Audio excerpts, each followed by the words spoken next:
Welcome to the Jyotish project. My name is Sachin Sharma, and we are doing How to Study Jyotish series. And this is lecture 3, what we think Jyotish is versus what it actually is. So let's get right into it. So, the objective of this lecture is to peel away the layers of confusion surrounding the word Jyotish and to recover its original function. This lecture explores how misdefinition distorts both method and outcome, how pop astrology diverges from darśana, and how recovering the clarity of meaning is not a matter of linguistic precision, but the first condition for right relationship to the discipline. So we want to cultivate the right discipline, right relationship to this discipline, and for that we need to understand the term Jyotish and what we think it is, and then differentiate it against what it actually is. So here are the 6 sections that we're going to cover: the confusion around the word Jyotish, the problem of misdefinition, what the word Jyotish actually means, the sun, the self, and the light that sees. Jyotish is not prediction, why clarity of definition is the root of right practice. So let's start. So here we see, ask 10 people what Jyotish is, and you'll get 10 different answers. Horoscopes. Some people even put out their palms. I've This happens a lot in India. If you ask someone, "Oh, are you an astrologer? Are you a Vedic astrologer?" Or they would call you a Jyotishi. Are you a Jyotishi? And if you say yes, they put out their arm. Can you tell me something about me? This happens because of how Jyotish has been approached in practice, and Jyotishis themselves are to blame somewhat, but not really. Also, it's been the condition so far, and we've been trying to make the system survive in a world that is more or less distorted when it comes to these kinds of things. And now we are finding the right footing. And I mean, this is one such effort. This video, this lecture, you viewing is one such effort. So, horoscopes, birth charts, Vedic astrology, planetary influence, karma, signs, remedies, predictions, all of these words come to mind. These are the sort of themes that it evokes, the word Jyotish. But see, everyone's using the same word, but no one's really defining it. This is the first fracture in the study of Jyotish. We are all building entire theories, practices, and life choices on a word we haven't taken the time to understand. We are permitting someone to even take decisions on the basis of our birth chart, on what they think they know from our birth chart about us, and life decisions about when can we have children, when should we marry, if I should take this job, if I should not take this job. Big decisions which would change the course of the trajectory of one's entire life. But we don't even understand what's the function of a Jyotishi. How do they even know what they claim that they know? What is Jyotish even talking about? Who all are even qualified to be able to do this kind of work? So in most disciplines this would be unacceptable, to have 15 different 100 different definitions for the same word. You can't build a theory of consciousness if you haven't clarified what you mean by mind. You can't construct a legal system without first defining what counts as a right, or a person, or even a crime. You see, but with astrology and especially Jyotish, we tend to skip the first step of definition of contemplating the word itself. We import our assumptions, we call it astrology, and we begin projecting on that assumption. What gets lost is the most important thing, which is the fact that every definition carries with it a worldview. When someone says Jyotish is the science of prediction, they are not just describing a function, they're revealing their philosophy, a view of time as mechanical, of consciousness as secondary, of causality as linear, of chart as fate. They've said all of this tacitly. They have taken this position, this philosophical position, without having unconsciously, basically. They haven't consciously chosen that that's their worldview, and it would reflect in their practice, in the how they're applying, and even the way they're counseling. So when someone says Jyotish is the mirror of the soul, they're revealing another orientation altogether. A different cosmology, a different purpose, a different relationship to suffering, selfhood, and dharma. So suddenly, just when the way, so if ask yourself, what do you think that Jyotish is? And I would love to hear from you in the comment section your definition of Jyotish, and see what it tells you about your worldview, about your philosophy, and the way you've been approaching your own life and this discipline, and your life through this discipline, through the eyes of Jyotish. So, when we ask what is Jyotish, we are not asking a factual question. It's a philosophical question, existential question, and it's a very deeply emotional question which tells us about who we are as a person. It takes us there because that's the kind of work we are studying. It's the same in psychology. If you understand, if you, I think the first question a psychologist, a psychotherapist, a psychoanalyst, all of these psychiatrists, all of these people working with the psyche should be asked is, what is mind? How do you define mind? That's the first question I believe a client should ask their therapist. How do you define the psyche? How do they respond to that question? What's their worldview, the language that they choose? How are they making sense of their own life? Because they're philosophers of the mind. So we are entering into a philosophical investigation. What is its root meaning? What is its structure and scope? What is its purpose, both for the world and for the one studying it? Isn't this so mind blowing? So that's why I keep getting stuck at the same question. That the very first video on this channel is, what is Jyotish? And I keep asking this question to myself through and through, through and through. With when I was taking beginner courses, beginner classes, intermediate, advanced, all of this stuff. What are we even trying to talk about? What are the rishis pointing us towards? What are the yogis pointing us towards? These are not light questions. They cannot be answered casually. In fact, this entire series and arguably everything that I create through the Jyotish project, that we create through the Jyotish project, is an extended meditation on that one question. What is Jyotish? So let's begin the work of clearing the ground, one step at a time. This is not done by arguing with what others think it is, but by showing clearly and patiently what it is not. So let's understand that. So the problem of misdefinition. What does misdefining lead to? Why is it such a big deal? Am I hallucinating? Am I projecting? Am I being delusional? Am I being overworked about this? What? So am I taking this question way too seriously, and I should not be concerned with this? Can for example yoga just be asana, or do we need to really contemplate the word yoga and keep coming back to the root of the word, and keep coming back to the root and the purpose of the practice, or just keep stretching our body in 50,000 different ways, right? So let's understand the problem of misdefinition. So most people who use the word astrology are not referring to Jyotish. They're referring to a popularized version of astrology, a simplified, symbol heavy system used for identity curation. You're curating, you're not actually encountering the actual structure of the psyche, which needs no curation, which has been curated by nature, ordained by nature to the soul in some sense. That's the big, that's what we need to jailbreak, sort of. But here it is identity curation, which is a tarot like approach, spiritual forecasting, and emotional reassurance, which can be therapeutic, and which Jyotish can wonderfully do. But it is not what Jyotish is root. That's not the root of it.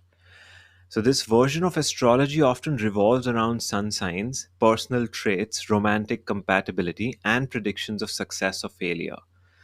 It's marketed as entertainment, dressed as empowerment, and consumed like therapy, all of which, more power to you. It uses planetary language but rarely enters planetary reality, right? More power to you, right? Keep going on with it. But we can do that. That is, Jyotish can be applied to understand anything but That's not what we want to orient the entire discipline towards. So Jyotish can do all of this, but also do much more. This is not Jyotish. Jyotish is not symbolic psychology in the modern sense. It's not just a self help tool. It's not just personality typing. It can do that and it has its own benefits. But most modern approaches to astrology begin with the chart and attempt to deduce the self. Jyotish begins with the self and seeks to understand the structure and conditioning of experience through the movement of time. You see the difference? Modern therapy, modern psychology tries to understand what's happening and create a self. Jyotish seeks to it assumes that there's a pure awareness which is being modulated. It's an untainted consciousness, unblameable pure witness consciousness that is not realized, and the consciousness behind all of this is deluded in experience because of trishit according to Maharishi Gautama, or avidya according to Sankhya, Vedanta, or lack of viveka, all of these ideas. The difference is subtle but immense. One seeks to explain the person, the other seeks to liberate the perceiver. Isn't that beautiful? It's subtle but such a big difference. One seeks to explain the person, the persona, the other seeks to liberate the perceiver, the one that is being eclipsed by sort of a persona. So when Jyotish is misdefined, its purpose becomes distorted. That's the problem. It gets used for control, reassurance, validation. It becomes about outcomes and not awareness. It becomes about power and not perception. Good good perception, clear perception naturally brings power. Awareness naturally brings better outcomes. Validation, uh, the right kind of validation, naturally would bring more control, more reassurance.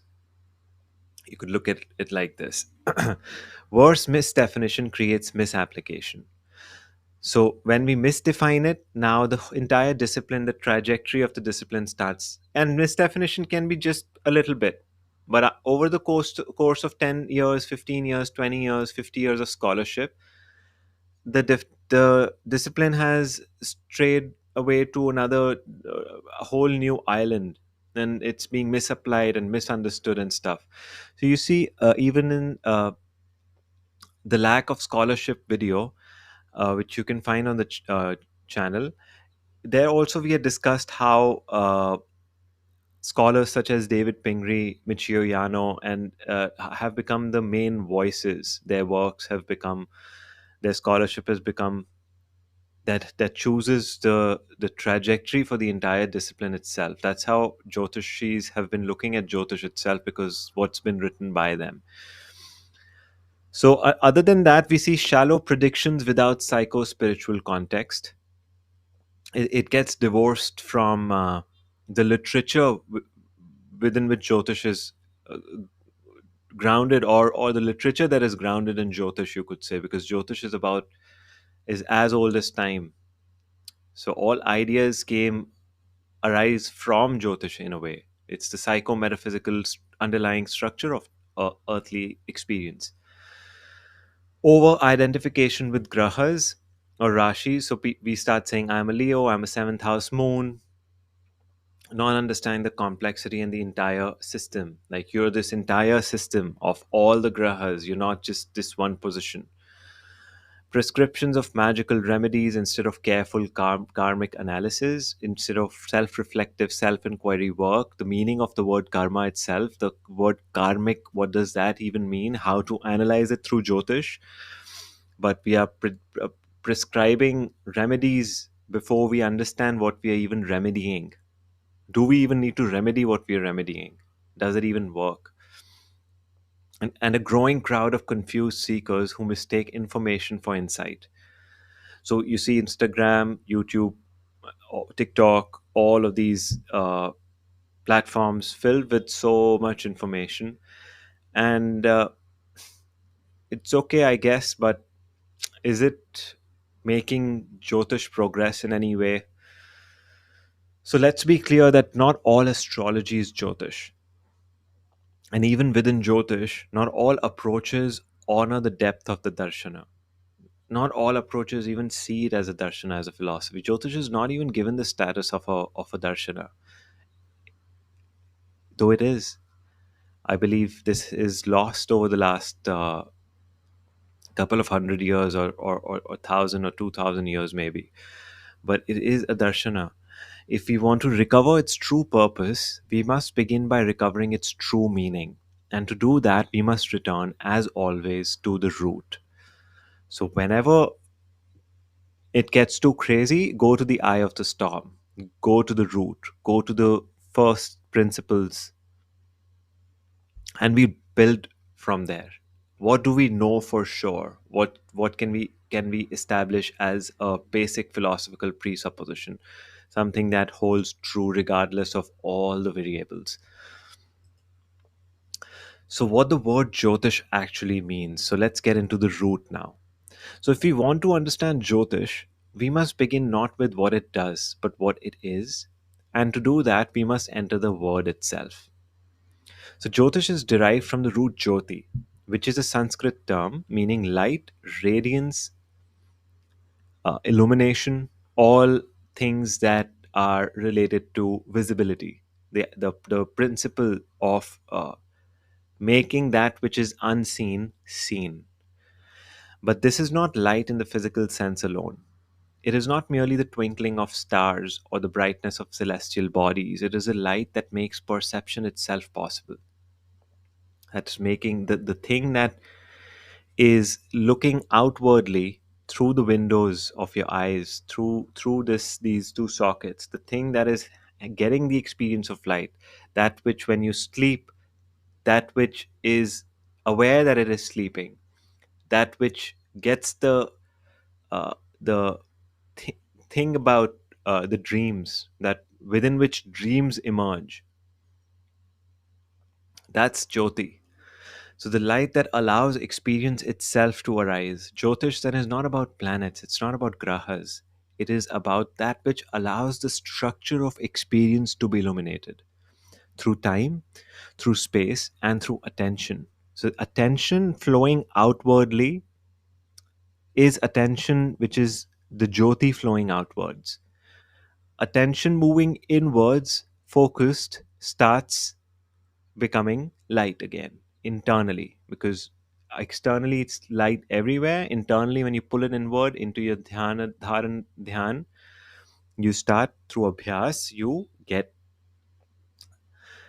that which is interesting, to say the least. So in this sense, Jyotish is not a science of stars.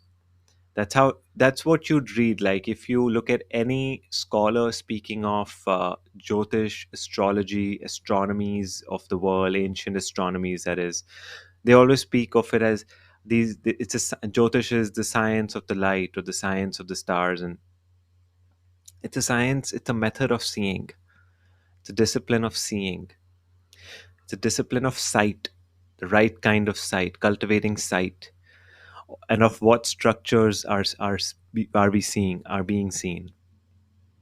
It studies the forces, grahas, psychometaphysical forces, psychological and subtler than the physical forces that grab hold of awareness, the rhythms, dashas, and transits that shape how consciousness unfolds through time, gochara and dashas, and mirrors, which are charts, rashis, bhavas, which is the structures, the metaphysical structures. Rashis are the psychospatial 30-degree divisions of the Bha Chakra, through which the self encounters its own conditioning.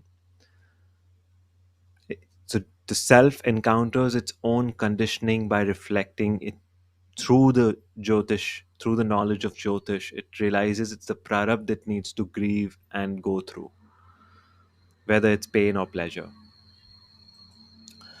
To say it another way, Jyotish is a study of the psychophysical and psychospiritual infrastructure of reality, made visible through the intelligent observation of light, time, and selfhood. The word Jyoti itself is intimately tied to the sun, the only self-illuminating object in the solar system. It is solar system, it is Jyoti system, it is Jyotisha. Everything else borrows its light. The sun is not just a graha, it is the witnessing presence, the core light of consciousness from which experience radiates and toward which it eventually returns. So, Jyotish is not about believing in planets, it's about learning to see. Jyotish, you don't need to ever believe in astrology, Jyotish, all of these things. Anything you need to believe in, I personally am of the inclination that I want to test it, see for myself. How consciousness gets entangled in the world, how attention gets distorted, how karma plays out through structure and repetition, and how one might regain clarity, rhythm, and dharma. That's what it's about. It's about how consciousness gets entangled in the phenomenal world, how we are being pushed and pulled in various directions by through urges, desires, vasanas, and stuff. How attention is getting distorted, how attention is so precious, how karma plays out through structure and repetition. What is how karma is this cyclicality, this compulsive, habitual states, how it happens, why it happens, what are the dynamics, the subtleties of it, how one might regain clarity, rhythm, and dharma, if one would ever. How does that work? What are these things even about? When we misuse the word, we reduce Jyotish to fortune telling. You see how distasteful that is, or character typing, which is again distasteful because it is not nuanced. The psyche and the structures of the psyche, the ways of the psyche of any individual are very nuanced and complex. It cannot be easily typified, but it is very easily, in a very mundane, generic way, just type different various typologies are thrown around. We are not just simplifying for the sake of understanding, but misdirecting the entire purpose of discipline. So, because we often think that we are trying to simplify things so they could be better understood, but they are not being simplified. They are being sort of distorted. They're being misdirected. And in that misdirection is being clothed as simplification. As though I'll just give you a simple technique or this, or I'll just give you a simple remedy and it's so simple. But the person who is simplifying it doesn't sort of isn't grounded in the roots of Jyotish itself to whatever degree possible. I'm not saying I am, but we know we are not, at least. Even if we agree that to with with that basic thing that we are not grounded in its real thing, then that's good enough for us to start rebuilding the system. So Jyotish is not just an astrology. This is the core fundamental difference between all the astrologies of the world and Jyotish, especially in their current form.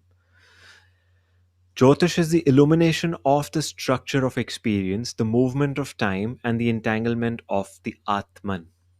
And here I wrote self, which is one thing that I don't necessarily. It's usable. Many spiritual masters use it. It's fine, workable, but Atman is usually just Atman. But this is why it's different than rest of the astrologies. Jyotish has a very rich structure, powerful philosophy, rich symbolic structures, psychomythic frameworks, and many technical things that Jyotish can do.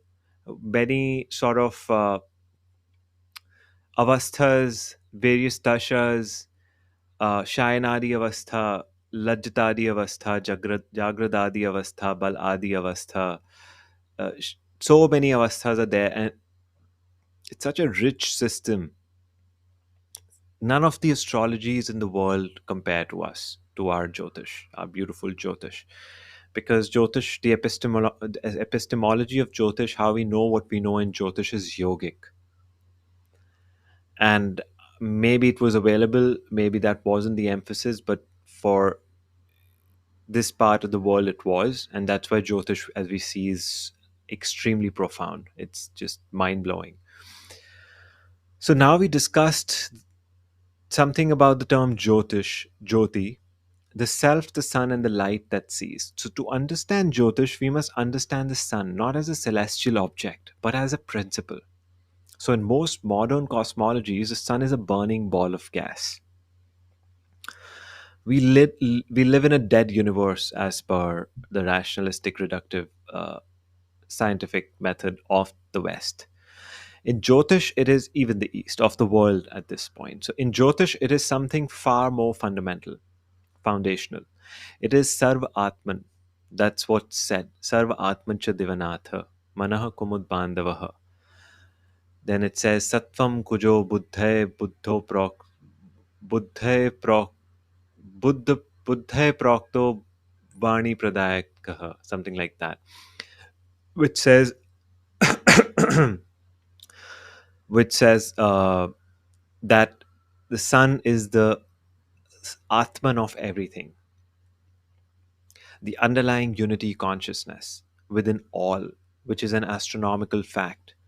But Jyotish and then yoga allows this astronomical fact to become a psycho metaphysical one as well. So this is such a extreme proposition for those who are not familiar with this, with the methods and the what Jyotish eventually reveals to the practitioner, is that an astronomical reality is actually a psychometaphysical one. And within that, we see Sun as Sarva Atman. So, Sun is not a metaphorical self here or the symbolic ego. And in Western astrology, it's given a lot of the times the ego function, which is again rooted in Western psychology, philosophies of mind, basically. But the luminous attention by which all things are known. When the ancient seers used the word Jyoti, they were not simply referring to starlight or sunshine. They were referring to the condition for perception, the subtle light that allows consciousness to illuminate experience. So when we say I am under the influence of, or this is happening to me, or that is happening to me because of this graha, we are unknowingly referring to the sun moon individual experience, the individuating principle, and persona generating function, the entanglement of this Atman and Manas. Right now, in our experience, there is no distinction between what is Manas and Atman. It's sort of entangled. Attention and attunement are sort of become completely mashed up in some sense. So it's the lunisolar function of our being. So whenever we say, "Oh, Rahu in my chart makes me feel this way," that me that you're referring to and the way it makes you feel is your sun and moon complex, the paradigm between sun and moon. The more feeling centric aspect is of the moon, the more attunement rational aspect of your being is the sun. So you see, when we are saying that I am under the influence of a graha, this is happening, Shani is doing this to me, the me is the focus. That's the sun moon principle. So the Atman of everything is the sun, the one whose light makes reality real. It is from this understanding that the entire logic of Jyotish unfolds. So the entire logic of Jyotish unfolds from the idea of Jyoti, which we are interpreting as the sun, which is the Sarva Atman as per Rishi Parashar from the Sutra, which I can't remember the last bit of. And it's stuck in the back of my head. I want to remember it. I think it's Buddha Prokto Buddhavani Pradayakaha. That the wise ones uh, say that Buddha gives Vani. Buddha. So yeah, I hope I'm remembering it correctly. But yeah, so in Parashara's opening invocation, we find this is again in chapter 1. I think this is the sixth sutra, as it says. Suryam natva grahapati jagadutpatti karanam vakshyami vedanayanam yatha brahma mukha chruttam. I hope I recited it correctly. I mean, obviously, it's in Anushtup meter. The chandas is Anushtup, so it would need to be recited a certain way. But the idea is here, this within the first chapter, this sutra has survived the tides of time. It says, having bowed to the sun, This is a working translation. Obviously, there is a far more deeper translation than this, which requires a proper excursive. The governor of the Grahas, the cause of the world's arising. I shall now teach the eye of the Veda, as I have heard it from the mouth of Brahma. And then David Pingree and Michuyano's like, oh, it's from the Greeks. Jyotish is just a Hinduized Western Greek astrology. That's what he says. A Sanskritized version of Greek ideas, which is blasphemous to say the least. So this one verse encapsulates, and this is not even the evidence that I'm suggesting is for against the argument. The evidence comes when you start studying the avasthas and the mathematical calculations that David Pingree and Michuyano and his people did not actually make.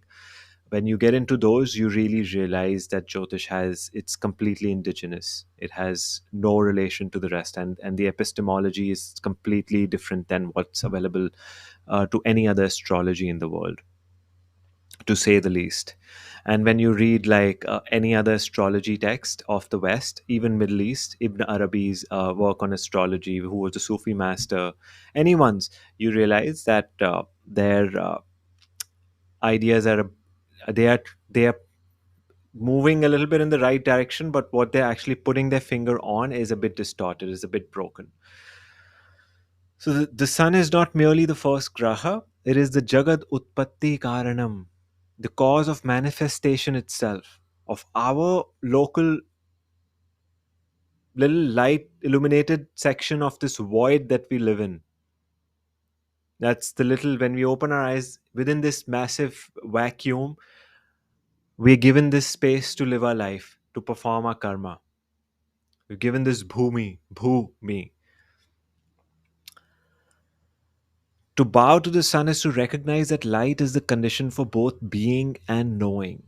Jyotish here is declared the eye of the Veda, right? Which is a commonly understood idea. Vedangam Uttamam. It's the previous sutra before this is, I think, third or fourth sutra is that Jyotish is Vedangam Uttamam, the highest amongst the Vedangas.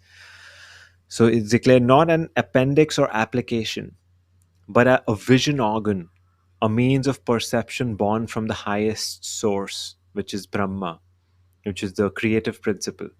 Vishnu is the all pervading sustaining force, the all pervading principle, and Shiva is the resolution of everything. That's how we see the yogic sort of principle of pratyahar and sort of bringing everything back to its point and realizing the real true nature of reality.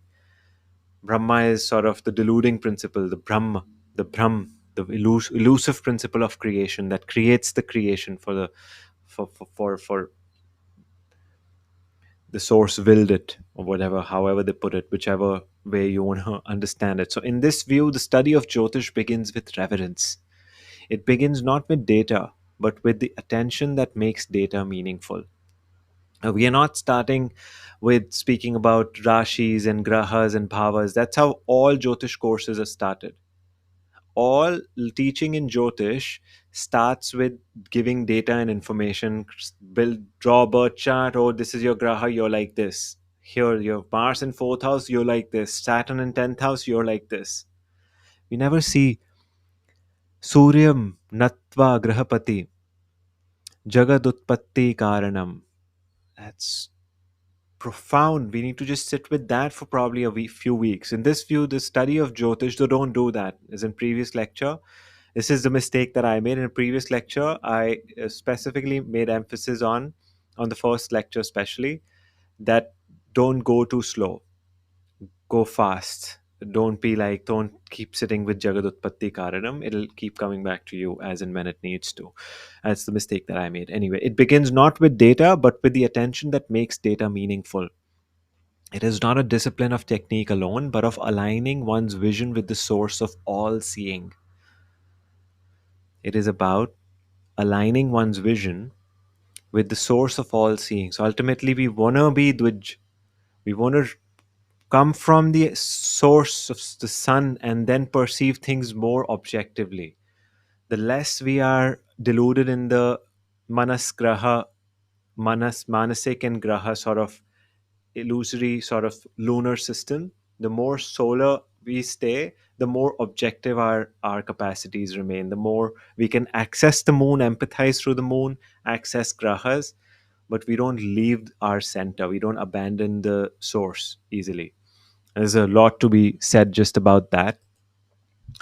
But the sun is a source of vision, the principle of attention. The moon is the mirror of that vision, the attuning principle that makes earthly experience possible, emoting, care, knowing what the ground realities of a system require.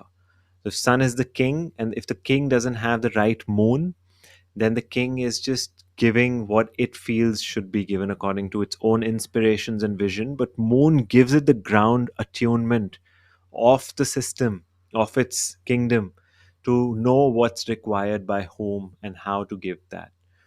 Otherwise, total solarity creates tyranny, and total lunarity creates lunacy, madness. Both are a form of madness. The grahas are the entanglements, the distortions, the sculptors of experience. The chart is the map of how consciousness flows through a particular embodied instance of space time. And in this view, Jyotish is not about what will happen, but it is about what is happening. To whom is it happening? Why is this happening now? What is the structure through which this happening becomes meaningful? And when we answer these questions with some form of groundedness, then what will happen becomes increasingly clear as well. And why it's destined a certain way. How can it not be destined, and things, all these questions start coming into picture. So before we move, I just want to make a point that sun and moon are also grahas. So they also exert influence on everything else. The grahas are the five pancha grahas are the five grahas are the grahas, and sun and moon are also grahas. They also have an influence, but they are basically the foundations of experience, the the one that give us a conscious sort of identity. So all of this is possible only because the sun sees, because the Atman attends, because there's light at the center. That is a Jyoti in Jyotish. To study Jyotish then is not to study the sun as a planet. It is to study the attention that animates the entire structure. It is to inquire into how the attention gets scattered, pulled, and conditioned by karma. It is to recover little by little the possibility of seeing rightly. This is why Jyotish is not just a system of prediction. It is about understanding the forces shaping your perception of fate. How you are even relating to the idea of fate is creating probably more fatedness in life. And working with those forces towards greater clarity, compassion, and ultimately free will. So the question of fate and free will gets answered very beautifully by Jyotish, and probably I would want to make a lecture on just on that. And it's a very interesting view that can be developed through the eyes of the Vedas, through Jyotish. So Jyotish is not prediction; it is perception. One of the greatest misunderstandings of Jyotish is the idea that it's here to tell the future. That its purpose is to offer certainty, timing, and tactical advantage. This is sort of how Jyotish over the last thousands of years have started decaying into more prediction. But if you just look at the clues that have been hidden in the sutras about Sarva Atman, about the gunas and grahas, about Pancha Mahabhutas and grahas, all these different sutras, you start building a sort of that's where I'm coming from. I'm not making this stuff up. I have a certain logic, and if we have a proper dialogue, I can present the logic that I'm presenting all of these ideas from. I'm not just saying that I know this because I'm enlightened or some nonsense like that. I'm saying this from a particular line of reasoning that I'm following to give you a sense of control over what's coming next. This misunderstanding has turned a profound darshana into distortiona. Distortion. Yeah, that's a good one.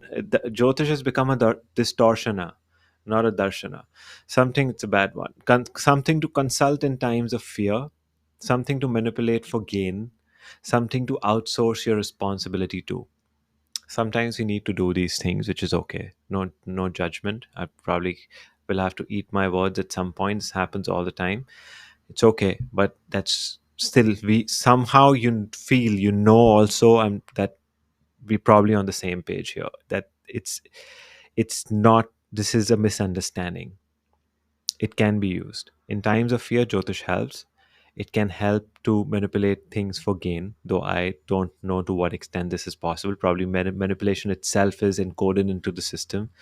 So the universe is always two steps ahead. Outsmarting the universe through Jyotish is a very egoic idea, I feel like. And any Jyotishi with a bit of experience and responsibility will have seen that over the years of practice and making mistakes. Something to outsource your responsibility to. This can be helpful to take off the burden sometimes, uh, because things do happen because of prarabdha and stuff like that. But at times also it can be a little bit of escapism kind of thing, which reinforces negative patterns and victimhood, which never lets a person gain freedom and stay in like these ideologies and fall into a deeper trap of compulsiveness of different kinds, whether in ideas or habits or different energetic compulsiveness, physical, mental, intellectual, different kinds. So, Jyotish is not primarily a predictive system. It can describe the rhythms of time, it can reveal cycles and karmic weather, it can help us prepare and orient. But prediction is not its purpose.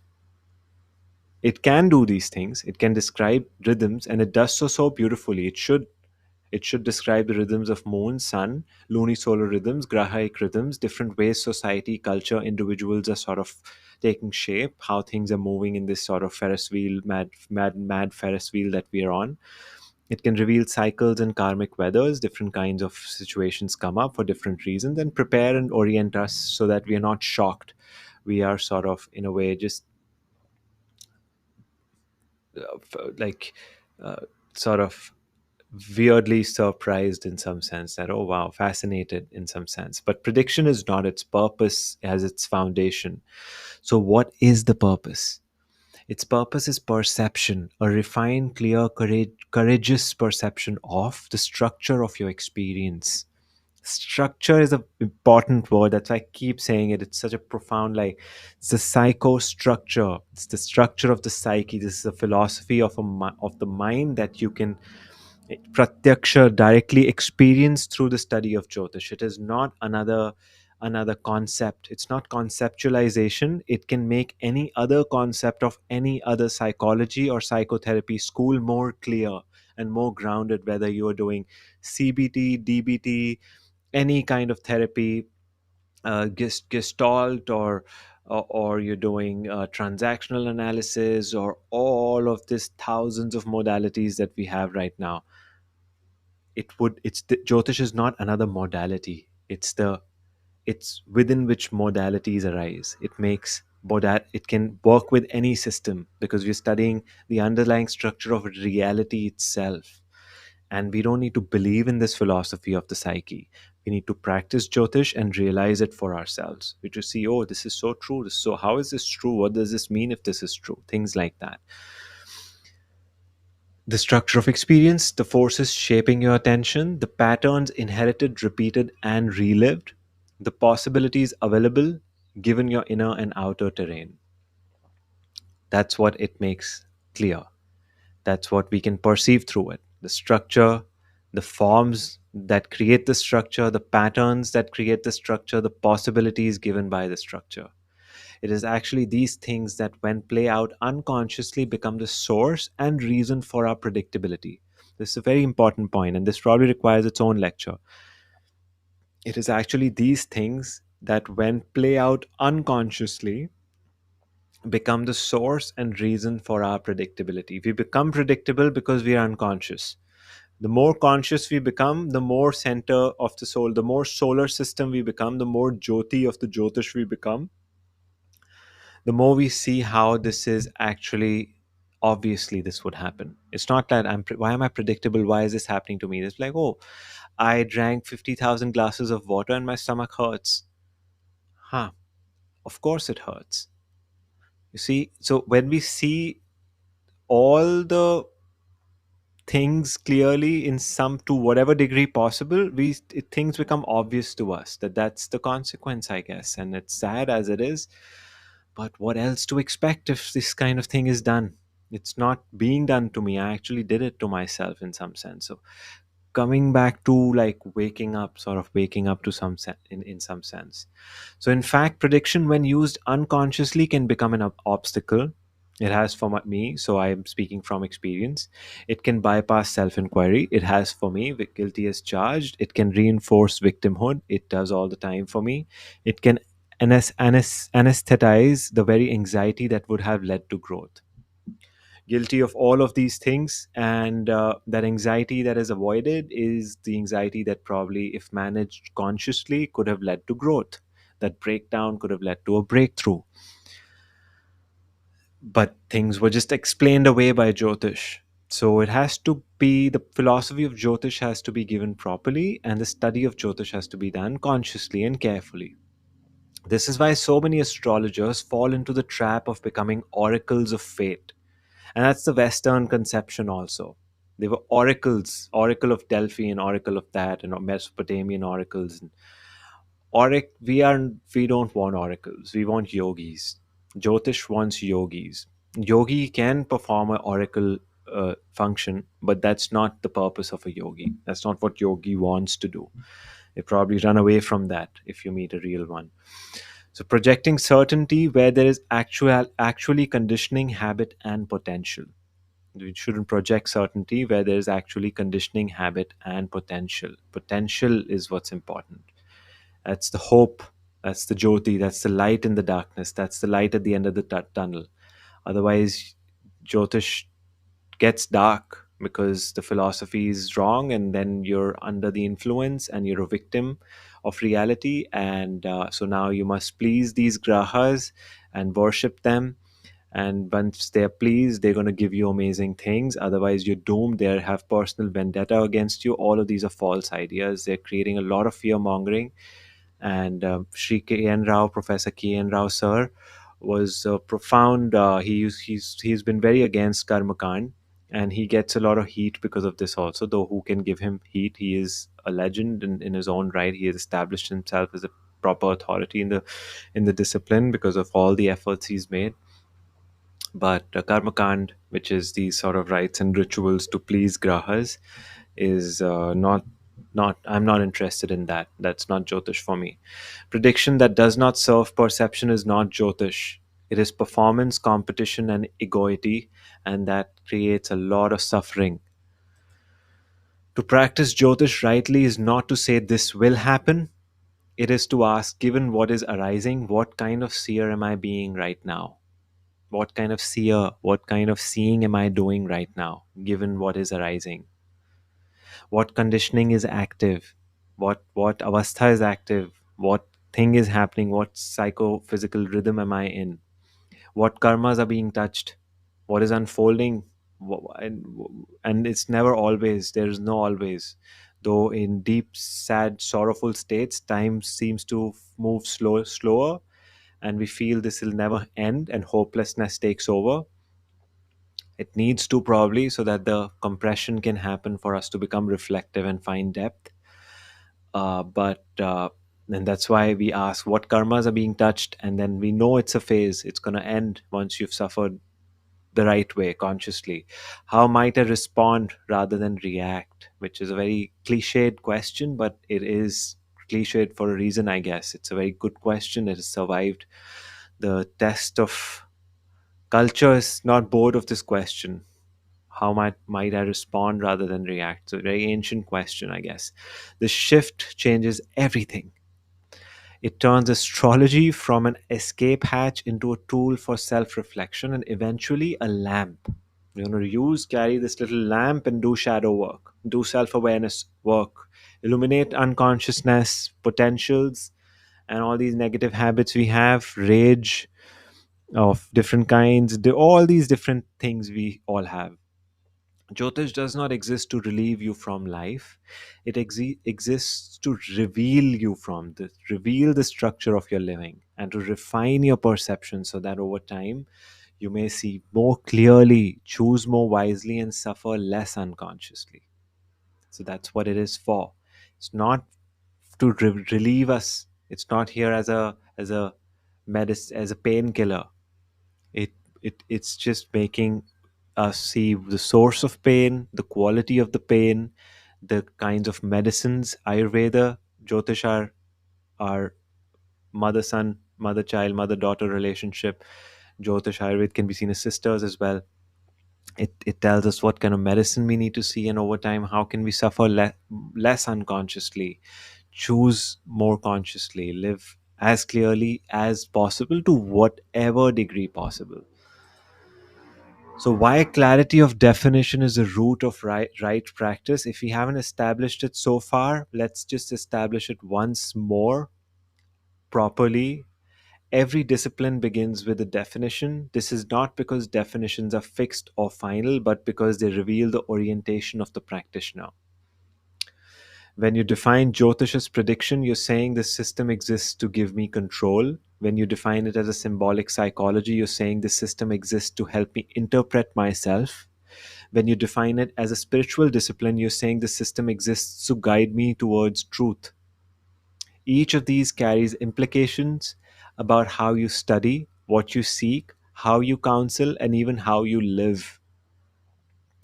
This is why we must be precise with our words, because in a discipline as subtle, vast, and powerful as Jyotish, even assumption shapes the entire arc of application.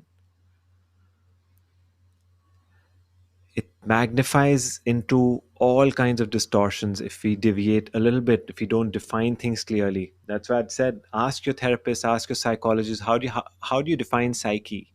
What do you mean by psyche? What is your theory of mind? What is your philosophy of the mind?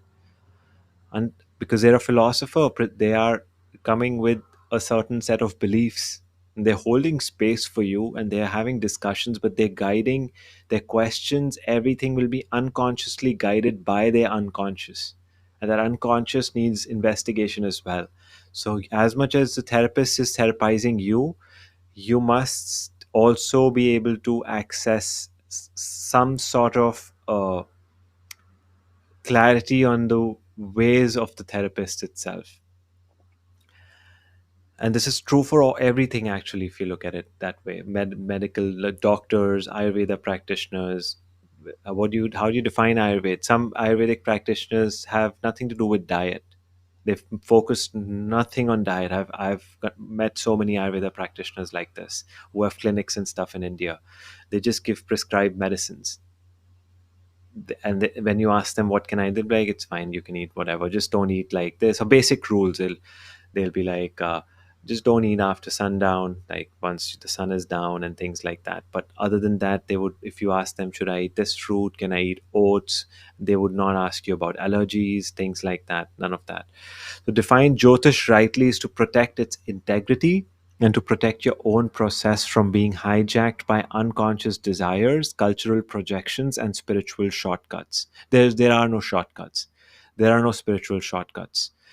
Cultural projections are everywhere. You protect yourself from that. See what's a narrative, what's a trend, because a trend on, like, that's in Navamsha chart, D9 chart is everything, this, that.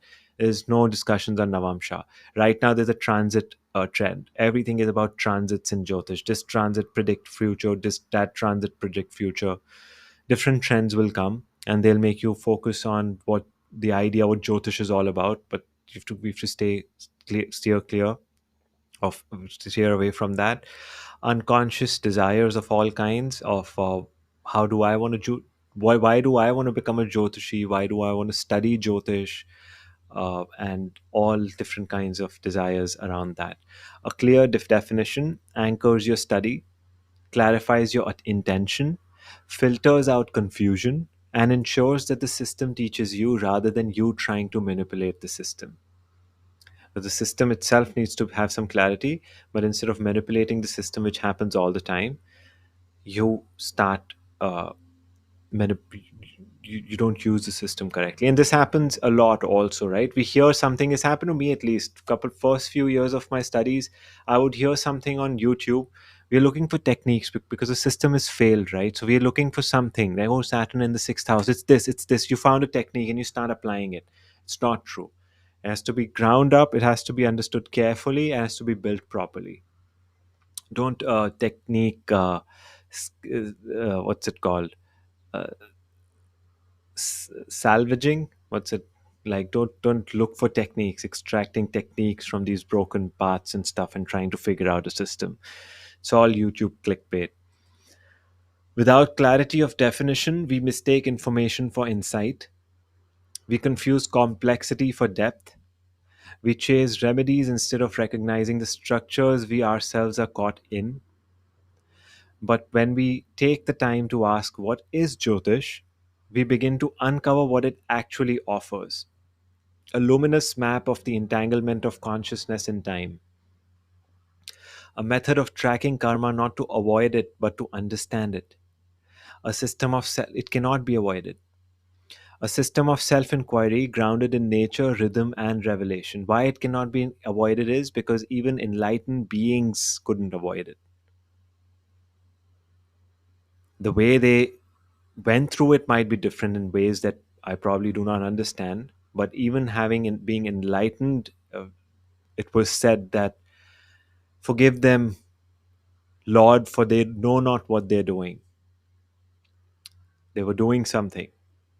To all the gurus, the sages, the saints, even they couldn't, right? Even Bhagwan Krishna was struck with an arrow, and then he speaks about how this happens, why this is happening.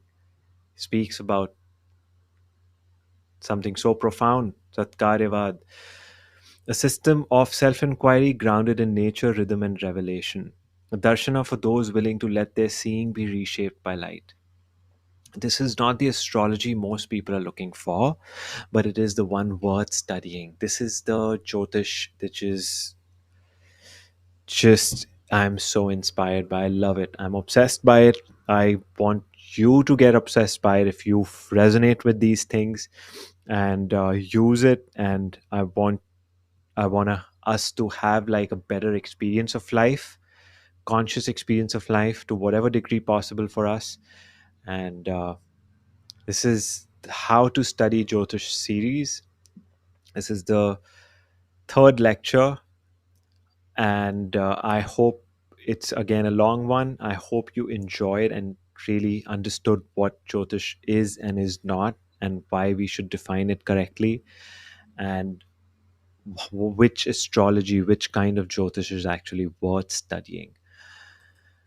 So here's, before I say thank you and finish this lecture, there's a table here which you can also go by. You can pause the video and check it out for yourself. So here's the table. You see common assumption, horoscope based personality analysis, deeper understanding, a map of how consciousness gets entangled in time, karma, and perception.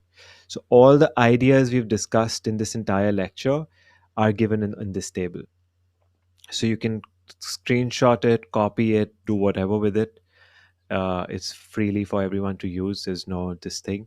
A tool for control or reassurance, training of in viveka, discernment, and adhikar, readiness for psycho-spiritual growth, spiritual entertainment or bypassing, a disciplined inquiry into the structuring principles of reality. There's a common misconception, something to believe in, something to experience, test, and embody. A set of remedies to fix life, a vidya that reveals the necessity and meaning of karma before response is chosen, before a remedy of some kind of is chosen. What you see, it is not a system to predict the future. It is a method to perceive the past, present structures and one's entanglement with it. And that sort of clarity would relieve you of future potentialities, probably. It is not a belief system or a tradition. It is a darshana, a metaphysical lens that reveals the structure of experience, a way of seeing the world. So,